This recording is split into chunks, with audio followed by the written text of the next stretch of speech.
Assalamualaikum warahmatullahi wabarakatuh. Sampai jumpa kembali dengan saya pada video kali ini. Kita akan membahas mengenai teknologi pendinginan dan pembukuan pada produk hasil pertanian. Jadi pada kesempatan ini saya akan membahas mengenai beberapa produk pertanian, misalnya buah-buahan, kemudian sayur-sayuran, terus kemudian ada beberapa produk daging dan ikan pada saat dilakukan aplikasi pendinginan. Jadi ada dua aplikasi pendinginan yang akan saya bahas, yaitu pembekuan, kemudian pendinginan.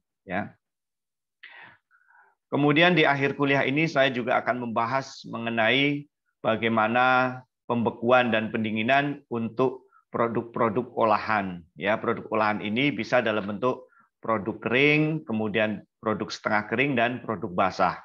Kemudian pembekuan dan pendinginan ini juga bisa diaplikasikan untuk beberapa produk kemasan kaleng, kemudian untuk produk jam, untuk produk jelly.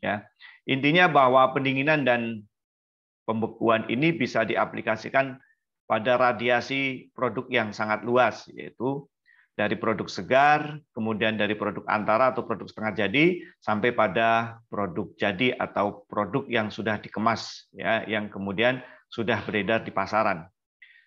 Sebenarnya teknologi pembekuan dan pendinginan ini sangat didukung dengan perkembangan teknologi, terutama digitalisasi.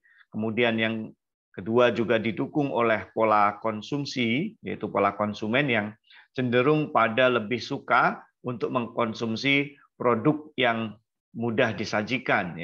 Dengan demikian, teknologi pendinginan dan teknologi pembekuan berkembang dengan sangat pesat.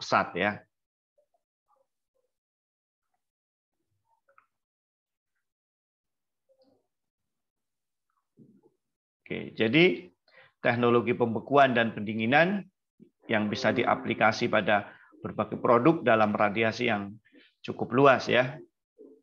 Nah, jadi pendinginan dan pembekuan ini merupakan salah satu teknologi pengawetan.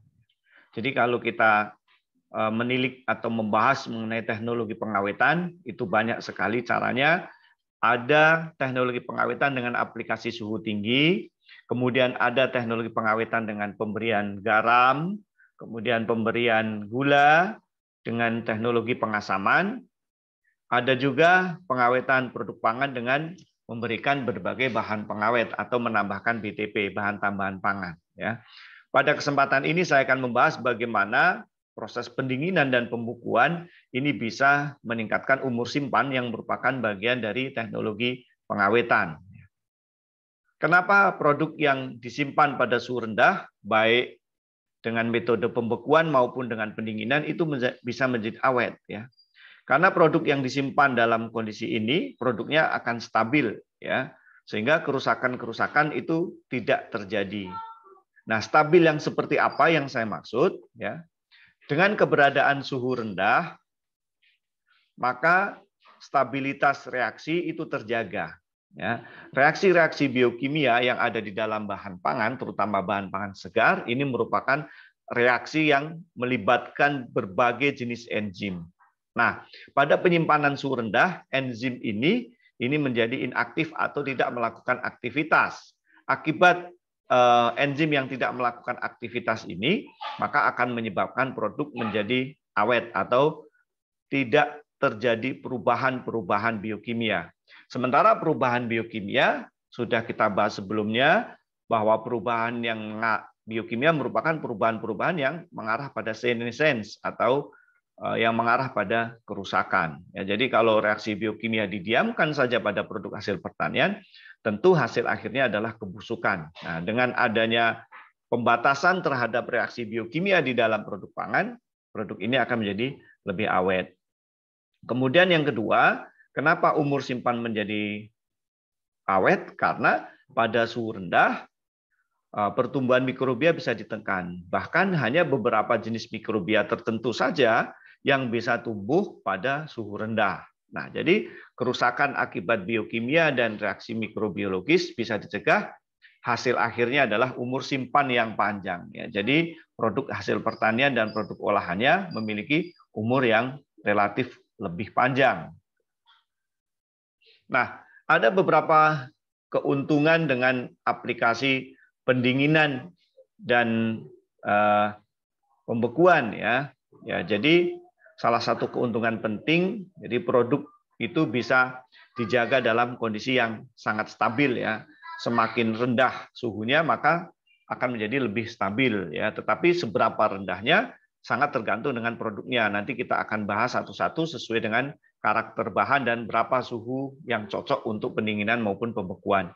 Kemudian yang kedua, keuntungan dari penyimpanan pada suhu dingin ini adalah perubahan sensoris akibat reaksi enzimatis dan akibat reaksi biokimia sangat sedikit ya.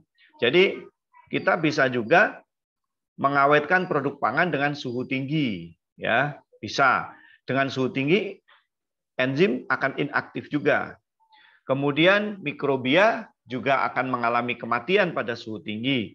Tetapi perbedaannya dengan aplikasi suhu tinggi, beberapa senyawa yang terdapat di dalam bahan pangan, terutama senyawa gizi, senyawa fungsional, kemudian senyawa penyusun flavor atau cita rasa, itu juga akan ikut rusak. Ya, ini juga merupakan kerugian. Tetapi dengan aplikasi suhu dingin, suhu rendah, maka aktivitas enzimatis dan aktivitas mikrobiologis bisa ditekan serendah mungkin, tetapi kerusakan akibat metabolisme dan kerusakan perubahan komposisi di dalam produk pangan itu bisa dicegah serendah mungkin ya. Jadi bakterinya mati, reaksi biokimianya rendah, tetapi perubahan-perubahan pada senyawa flavor dan senyawa-senyawa fungsional juga sangat rendah ya.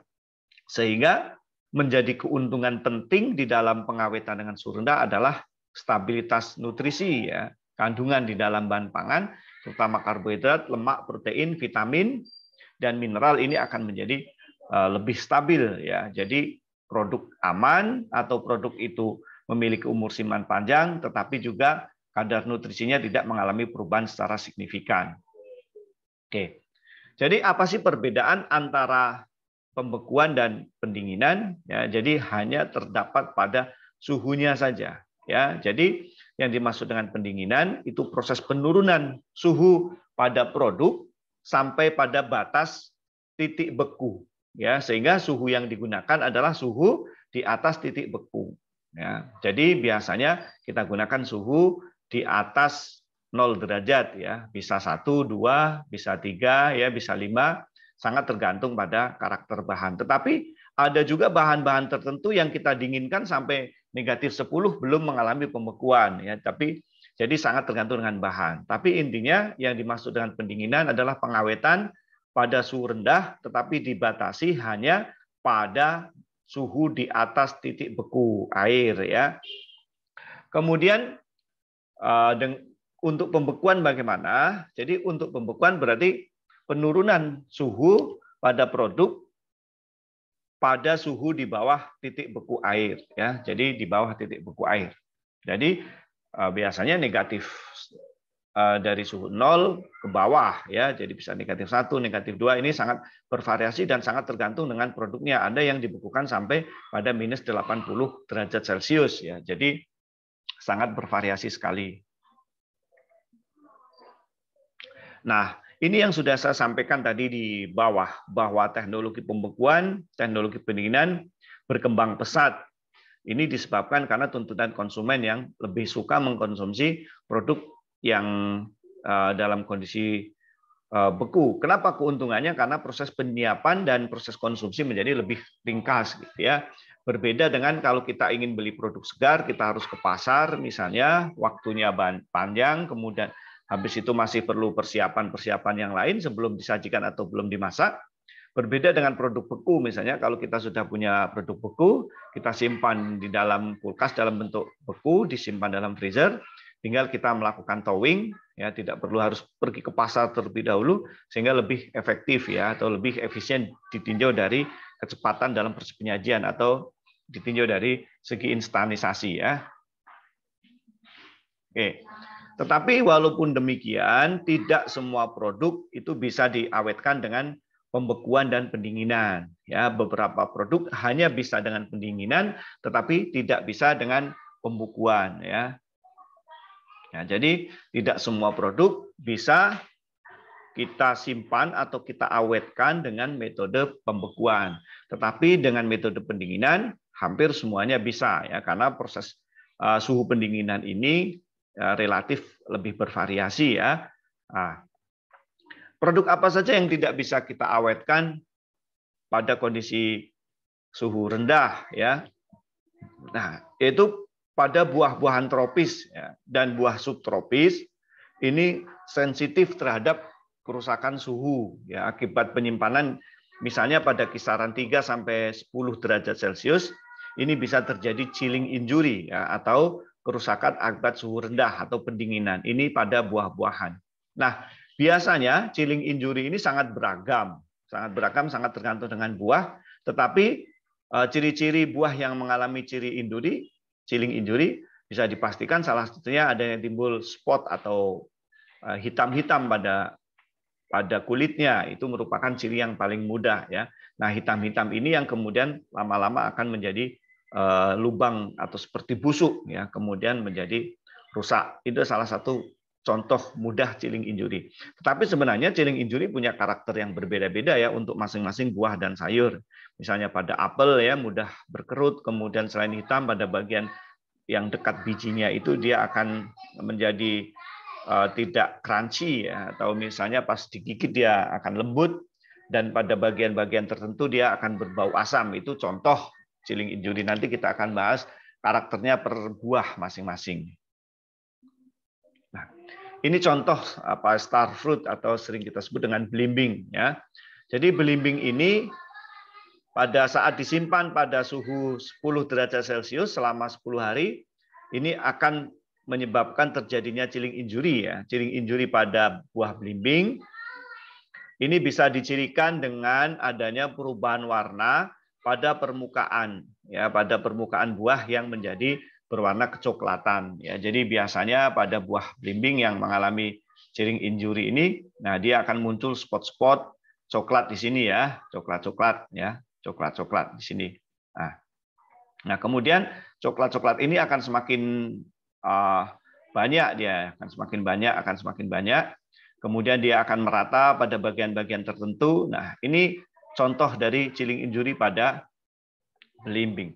Kenapa bisa terjadi seperti ini? Jadi pada buah belimbing itu mengandung senyawa yang disebut dengan polifenol oksidase yang kemudian kita singkat sebagai PPO. Jadi polifenol oksidase atau enzim peroksidase ya. Jadi enzim inilah yang menyebabkan kerusakan akibat suhu dingin ya. Jadi suhu dingin, polifenol oksidase dan polifenol senyawa peroksidase, nah ini akan meningkatkan warna coklat apabila kita simpan pada suhu 2 derajat Celcius ya.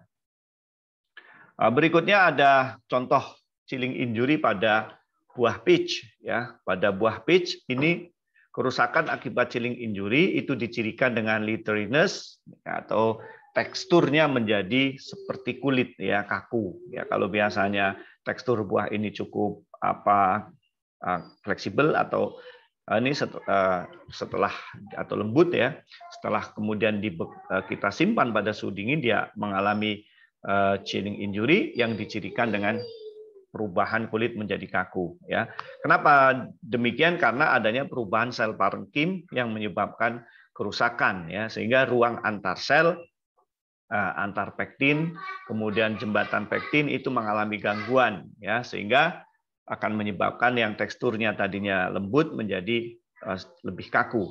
Nah, kemudian pada tomat juga mengalami chilling injury apabila disimpan pada suhu pada penyimpanan 1 sampai 12 derajat Celcius. Nah, ini akan menyebabkan perubahan cita rasa ya. Biasanya tomat yang disimpan ini akan mengalami perubahan flavor ya. Kemudian akan timbul beberapa rasa asam yang berbeda dari rasa aslinya ya. Jadi kalau tomat segar itu asamnya segar, itu agak khas tomat setelah dia disimpan ini justru akan ada flavor lain di luar flavor tomat yang cenderung asamnya adalah bukan asam yang berasal dari buah ya, tetapi biasanya disebabkan karena reaksi biokimia ataupun pertumbuhan mikrobia.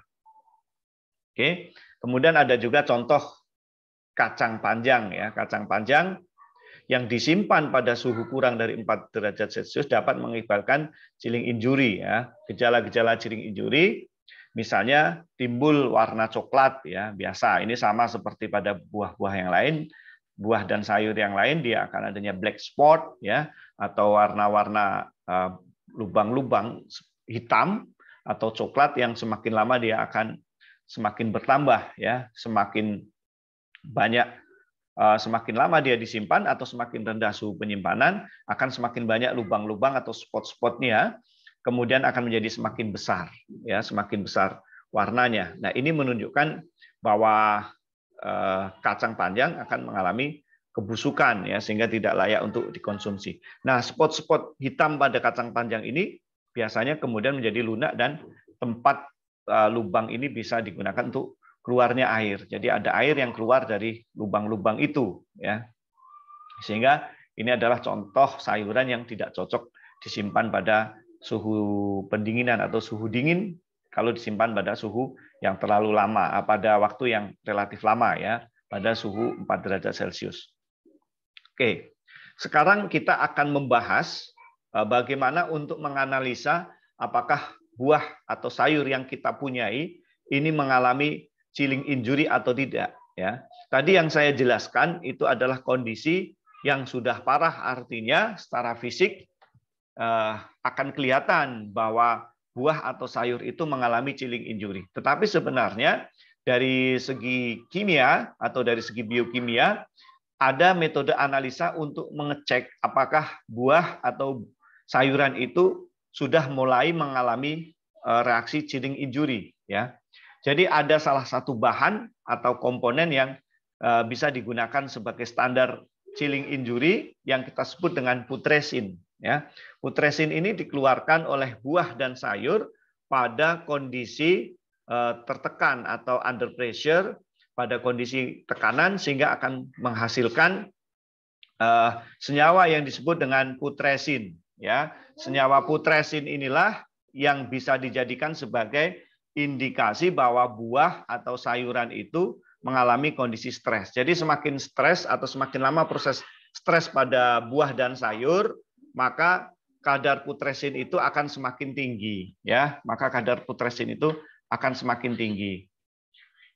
Nah, jadi ada beberapa kejadian atau penyebab terjadinya chilling injury. Yang pertama itu bisa diawali dengan adanya modifikasi permeabilitas ya membran ya. Nah, permeabilitas membran ini mengubah membran bersifat lentur menjadi kaku. Nah, sehingga ini akan menyebabkan terjadinya kehilangan keseimbangan dalam pengendalian ya. Jadi ada ketidakseimbangan dalam kondisi pada buah ya. Sehingga akibat adanya ketidakseimbangan metabolisme ini maka akan terjadi autokatalisis ya. Jadi autokatalisis inilah yang kemudian akan terdeteksi sebagai buah yang berwarna black spot ya atau brown spot ya atau kerusakan-kerusakan yang lain ya. Jadi sekali lagi chilling injury ini akan menyebabkan perubahan permeabilitas atau modifikasi permeabilitas pada membran sel ya. Kemudian yang awalnya dia bersifat lentur sehingga menjadi kaku. Nah, akibat ini maka buah dan sayur akan kehilangan keseimbangan dalam metabolisme. Nah, ketidakkeseimbangan atau perubahan keseimbangan metabolisme ini akan menyebabkan autokatalisis sehingga terjadilah atau muncul perubahan-perubahan warna, misalnya seperti black spot ya, brown spot dan seterusnya. Jadi artinya perubahan-perubahan warna atau munculnya perubahan-perubahan ini disebabkan karena ketidakseimbangan reaksi biokimia ya dari metabolisme buah dan sayur. Nah, ini beberapa komoditi yang rentan terhadap kerusakan chilling injury ya. Ini terutama pada buah-buahan ya dan sayur-sayuran dari daerah tropis dan subtropis. Ada belimbing, ada alpukat, ada pisang, serikaya, kemudian ada jeruk juga, jambu, mangga, ada zaitun, pepaya. Ya, ini merupakan contoh-contoh buah yang sering kita temukan dalam kehidupan sehari-hari kita ya, yang banyak terdapat di Indonesia karena Indonesia merupakan daerah tropis. Kemudian ada anggur, ada ubi, kemudian ada anggur. Ini anggur adalah produk dari daerah subtropis ya. Kemudian ubi ini daerah tropis. Kemudian ada tomat, ada pare, ada kentang dan seterusnya.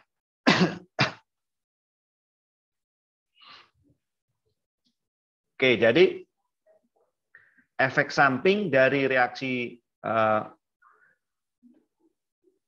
dari chilling injury ya, itu yang pertama adalah akibat perubahan permeabilitas ya. Tadi sudah saya jelaskan permeabilitas sel yang tadinya dia fleksibel kemudian menjadi kaku sehingga akan menunjukkan gejala-gejala perubahan warna ya pada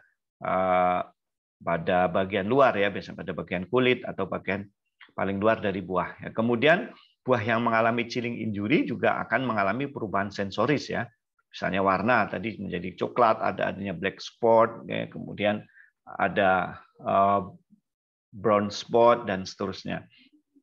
Nah, kemudian terjadi perubahan sensoris, misalnya flavornya menjadi tidak tajam, ada flavor-flavor asam, gitu. Kemudian ada flavor-flavor lain ya yang berasal dari misalnya ada dari akibat senescence ya, biasanya perubahan buah menjadi senescent itu diikuti dengan peningkatan produksi asam laktat misalnya ya, atau ada asam asetat sehingga terjadi bau-bau tertentu ya, itu mengalami perubahan sifat sensoris.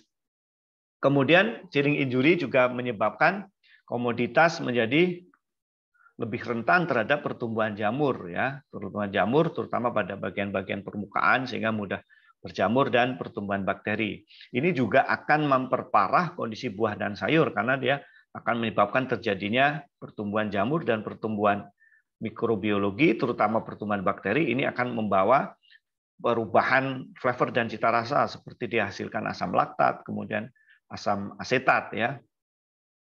Kemudian produksi ATP menurun ya. Akibat produksi menurunnya ATP ini berkaitan dengan reaksi biokimia sehingga akan menyebabkan kerusakan pada mitokondria. Sementara mitokondria ini merupakan tempat yang digunakan untuk terjadinya reaksi-reaksi penting ya di dalam metabolisme. Nah, sehingga kerusakan mitokondria akan menyebabkan kerusakan sel ya. Kemudian kehilangan vitamin C yang kemudian diganti dengan senyawa klorogenat ya. Ini menyebabkan buah menjadi mengalami perubahan-perubahan cita rasa ya dan juga perubahan keamanan pada saat dikonsumsi. Oke. Ini beberapa contoh bahan pangan yang bisa disimpan pada kisaran suhu yang berbeda-beda ya. Jadi ada buah, ada produk yang bisa disimpan pada suhu negatif 1 sampai 1 derajat Celcius ya, misalnya seperti ikan segar, kemudian daging, sosis, daging giling dan daging asap ya. Tentu ini tidak akan mengalami perubahan atau kerusakan pada disimpan pada suhu dingin ya. Kemudian yang bisa disimpan pada suhu 0 sampai 5 derajat Celcius, ada daging kaleng pasteurisasi, kemudian ada susu, ada krim, ada yogurt, ada salad, kemudian ada pasta ya, kemudian ada pizza untuk produk roti-rotian dan adonan yang siap masak. Kemudian di atasnya lagi 0 sampai 8 itu misalnya seperti produk mentega, margarin dan keju. Ini produk yang banyak didominasi oleh lipida ya, atau produk-produk yang banyak didominasi oleh lipida. Nah, oke, sampai di sini bahasan kita sementara mengenai bagaimana proses kerusakan-kerusakan terutama chilling injury pada buah dan sayur yang disimpan pada suhu dingin ya, yaitu biasanya kisaran suhu 0 sampai 8 derajat Celcius. Jadi sekali lagi kerusakan yang terjadi pada suhu dingin sangat dipengaruhi oleh jenis bahan ya, jenis bahan. Terutama pada buah-buahan dan sayur-sayuran yang dihasilkan dari daerah tropis, ini adalah buah atau komoditas yang paling sensitif untuk terjadinya kerusakan akibat chilling injury. Oke, terima kasih atas perhatiannya. Nah, kita akan lanjut pada sesi berikutnya, pada video-video berikutnya. Dan saya akhiri, Assalamualaikum warahmatullahi wabarakatuh.